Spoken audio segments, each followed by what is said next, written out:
What's up, guys? This is Rey-Jay back with another video. And in this one, I wanted to break down what's happening with SPY, Tesla, and the broader markets. I'm going to break down some big news that just came out involving Tesla and Alphabet, what Elon Musk just said that's very important, why President Trump is also helping the markets push, and what you should be watching for going into tomorrow. Just know that I am not a financial planner, so take nothing I'm saying as financial advice whatsoever. And also, if you guys can, please check out my Moomoo link that's down below or sign up with my QR code that's right over here. Moomoo is an amazing global brokerage that consists of many exclusive offers. If you sign up and deposit $100, you're guaranteed 5 free stocks. If you deposit $2,000, you're guaranteed 25 in total. Deposit $5,000, you're guaranteed 60 free stocks. You also qualify for an 8.1% APY on uninvested cash, and the offer ends at the end of July in just 8 days from now. Another benefit of signing up is that when you sign up for Moomoo, you're going to gain access to free data to look at order flow and the options chains, which I think could be very, very beneficial for trading, at least moving forward. So check out my links down below or sign up with this QR code. Anyways, now let's talk about what's happening with the stock market. So the market is looking bullish. SPY, the QQQ, the IWM, ES, everything is looking that very, very bullish. We're seeing a lot of these ETFs breaking all-time highs on SPY and the QQQ, for example, and there's so many buyers that are still stepping in despite the mixed earnings, okay? This is awesome news. The market is pushing as a result of President Trump announcing these trade deals. There's a lot of them that are still pending, and there's many to be announced. And then also because Google did well with earnings, we had good earnings from Google/Alphabet. Tesla's earnings were not the best, but it's not really enough to slow this market down. The market is still very resilient. So let's break this down. What's going on? SPY is breaking all-time highs. The QQQ is making new all-time highs right now. The IWM is trying to push its testing these highs. It hasn't broken all-time highs, but it's still on a very, very nice uptrend. ES is bullish, breaking all-time highs. NQ is bullish, looking for all-time highs again. Looks very, very strong. Even Bitcoin's going to bounce. But Tesla's very weak. Tesla's coming down right now. It's down 4.5% in the after hours, whereas Google/Alphabet is up 2%. So we had one earnings that went very, very well. The other one did not go as well. And it's not really enough to slow the market down. The market is still breaking all-time highs. So let's talk about earnings real quick. Then I'll break down exactly what's going on with the charts. But the one on everyone's minds is Tesla. So Tesla, basically, I'm going to be very blunt about this. Their earnings were not good. The revenue is at 22.5 billion, missing expectations of 22.64 billion. And then their EPS was at 40 cents adjusted. We expected 42 cents, so they came short of that. Operating income was at $923 or $923 million, excuse me. That's below the $1.23 billion expected. So they missed on operating income, EPS, and revenue. So I took notes of some of the things that were said. Elon Musk basically went on about how the autonomous technology is developing for Tesla. They're going to continue to expand it. He's very optimistic about that, and they're going to expand and scale their FSD in many different places, including Austin. They're going to scale it slowly. Then they want to scale it more in like California, and then eventually in Arizona, but they're pending regulatory approval. They were very optimistic about their products many years out.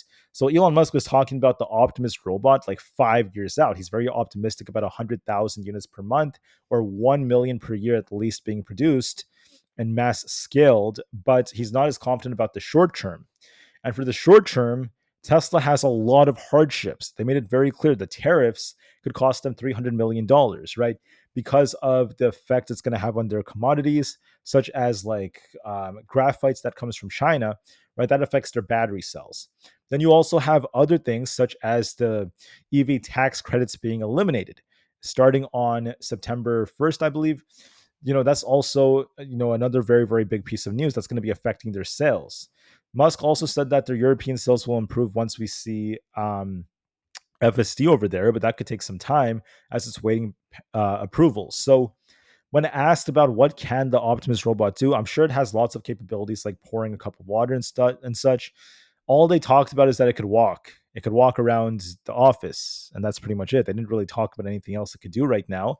And they have to redesign their Optimus robot for the third generation design, right? There's a third design coming out. We were supposed to scale the second design, but now they have to go back to the drawing board. They're going to redesign the sensors, the hands, and every component. So there's a lot of delays right now. So with the higher tariffs, the EV tax credits being eliminated, with their sales declining, them missing EPS and revenue, The list goes on, guys. That's why the share price of Tesla is dropping. Tesla's a great company. The long term is very bright. I'm very excited for the long term. But for the short term, there's going to be a lot of hardships. And I'm not the only one saying that. Elon Musk literally said that Tesla is in a kind of like expansionary transition phase, meaning that they're not scaling everything like crazy. They're slowly developing the robotaxi and scaling it slowly in different areas. There's a lot of regulatory approval they have to get past. And then the Optimus robot, it's not being scaled right now. They're still designing it. It's going to take some time. So Musk is saying they're in a transition period and there could be a couple more rough quarters ahead of us. But he's confident that next year is going to be very bright and there's going to be a lot of growth coming. The same things were just repeated about that, but I gave you guys the main meat and potatoes about their earnings, right? Their operating income was weak, their margins are coming down, their overall profitability is weakening for now. The revenue is not as strong as before. You guys get my point. Earnings were not that great for Tesla. Also, Elon Musk sounded very tired, very dead the entire time, in all honesty. He was talking very slowly. He looked very tired. It is what it is, right? I do feel for him, but it is what it is. My point in saying all this is that it was not looking great for Tesla. Long term is bright. I'm very bullish for the long term. They're one of the top AI companies on the planet. But for the short term, they're in what Elon Musk said, a transition period. And it's going to take them time to really see the growth that we're projected for, which is why the short term has a lot of uncertainty and the share price of Tesla is dropping. Despite that, the market remains resilient. So why is the market resilient? Well, that's the only main bad news I have for you guys. The rest of the news is quite good. Google/Alphabet had $96.4 billion in revenue, beating the expectations of $94 billion. EPS was at $2.31, beating expectations of $2.18. Year over year has an increase of 14% for revenue. EPS is up 22%. Better than expected growth, good growth overall. And we're also seeing some awesome growth by 12 and 49%, which is awesome. Awesome news. On top of this, they're going to be increasing their capital spending to develop AI. They're also looking for bullish price targets, and we're getting some good news so far about them testing AI mode. And we had some good news about their operating income and good growth. So just to be blunt, good growth by Google, more investments are going to be made. And overall, their AI spending is still improving. So they're not necessarily backing down on AI. They're going to be spending more. And they had good earnings. In all honesty, their good earnings came out. They did very well. And they're once again seeing a lot of growth so far. So we're seeing a lot of optimism so far. So far, we got good earnings and mixed earnings overall, but more good news than bad news. Tomorrow, we have American Airlines, Nokia, and then after market close, we have Intel and a couple more. For more news, I just want to say that when it comes to Japan, they're going to be facing now a 15% tariff, which is a big decrease compared to what we were seeing before. That's some major news that just came out. This is why the market started running. President Trump has made a major announcement. I'm just going to have a couple of these. Number one, there's going to be a big deal with Japan. He's announcing a big deal with the $550 billion investment to be made, which will receive 90% of the profits. He's talking about the US, which is going to receive the profits, creating hundreds of thousands of jobs. Japan is going to pay a reciprocal tariff of 15%. Once again, that's a lot lower than what we saw previously of 25%. Then President Trump announced a big trade agreement with Indonesia. They're going to be seeing a 19% tariff. It says it right over here. That is good news as well. President Trump is also saying that there's going to be a big trade deal with the EU coming, the European Union. We're talking about a 15% tariff for them, and the market's pushing as a result. The Europeans have a deal. The Japanese have a deal. Indonesia has a deal. And then soon there's going to be an Indian deal, most likely. So the market is liking the deals. It's pushing. It's optimistic. All the trade deals plus good earnings from Google with good growth is what's helping the share prices of SPY and the QQQ pump. Although Tesla is down, I mean, imagine if Tesla ran, we could have run even more. But the market is still resilient, and Tesla's the only thing that's kind of down right now, at least big time. So keep that in mind. That's what we're seeing so far. So with that being said, I just want to focus now on the charts. I'm going to make this kind of quick because it is pretty late. The reason I'm so late is because I was waiting for Tesla's earnings. I was taking notes and waiting to see how it was going before I could record a video. So it's very simple. You want to see SPY lose 631.25 and 630. Those are going to be your two supports. If we lose them, if we lose this zone right here and this support, hold on, let me redraw this real quick. We're bearish. We're going to be bearish if we lose this support and this. Lose 630, we could be turning more bearish. If we're bullish, you want to see us continue to hold above at least 632. If that holds, we're looking for an attempt for 636 or above for new all-time highs. My prediction for tomorrow is I think we push for 636 and maybe try to go a little higher. We look very bullish. We're optimistic, and earnings was not enough to get the market to dip. So we're still pushing as I'm speaking with all the trade deals and because of the big news involving what's happening with Google. The triple Q, if we're bearish, you want to see us fill at 562. If that fails us, we could be dipping lower. But right now, we're going to be testing 566. If that breaks, we're looking for 568 or above. We look more bullish. The IWM looks a bit more bullish. It depends on if we could hold above 226. If 226 fails us, we could be retesting 225, which is resistance becoming support. But as long as we're above 226, we could consolidate and start pushing for 228.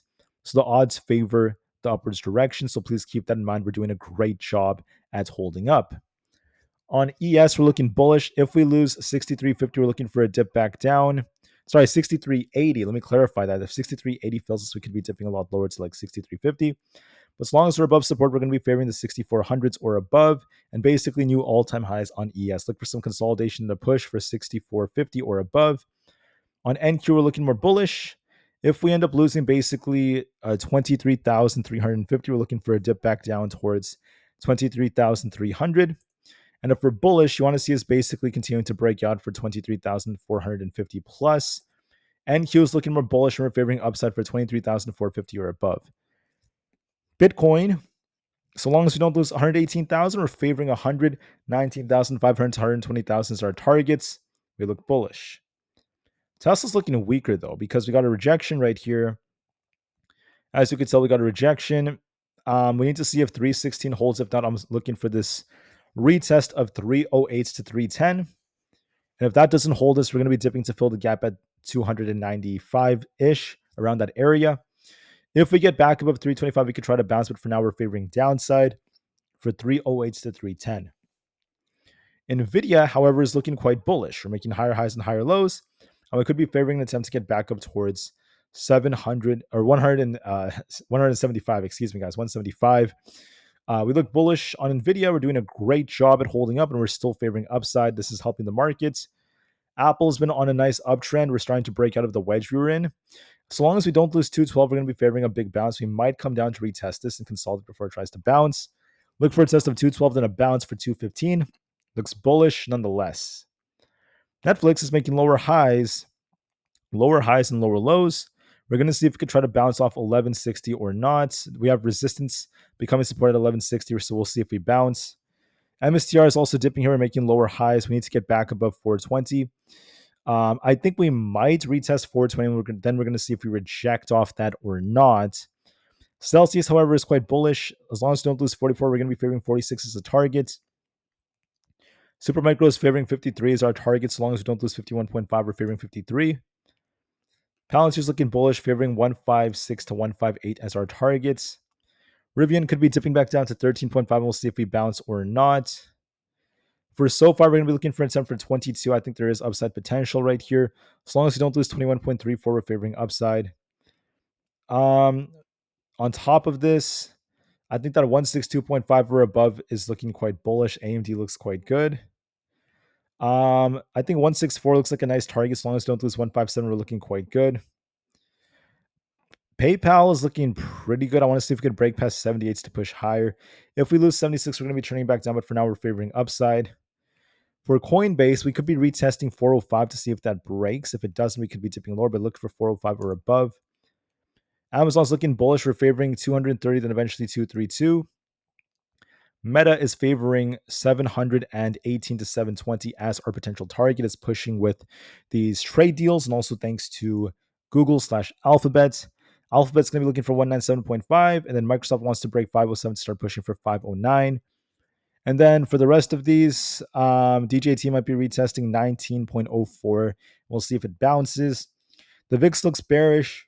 The 10-year is kind of flat, and the dollar is looking more bearish. Everything is favoring upside for the markets. The crude is not really doing much. So for now, we're bullish. We look very bullish. We're continuing to see SPY breaking all-time highs, and we should be looking for a nice gap up and push tomorrow. For now, we're bullish. We're going to see how well we can sustain these levels. But for now, like I said before, there's a lot of good news. We have good trade deals coming out, and good job by Alphabet for announcing optimistic earnings. So the market remains very resilient. And so far, we're doing a great job at holding up. So this is your quick update for now. I'll talk more about our data later on. And with that being said, guys, I just want to thank you all so much for listening. I hope you guys have a very, very awesome rest of your guys' days, because I just want to let you guys know that sometimes there's going to be hardships for companies like Tesla, for example. A lot of people love Tesla. I think it's a fantastic company, and the long term is going to be insanely bullish. But for the short term, there's a lot of hardships, a lot of hurdles they're dealing with all over again, from the tariffs to the changes in policies involving the EV tax credits. And then, things like this happen to your favorite companies, but you just have to stay strong and look at this as an opportunity. If Tesla dumps more, I see this as another buying opportunity. And keep in mind that even if we get another weak quarter or two, the long term is going to be very bullish for next year and beyond. And I still remain a big bull for the long term for Tesla. So keep that in mind. Anyways, I want to make this video kind of short. I thank you for listening. Have a good one, and peace out.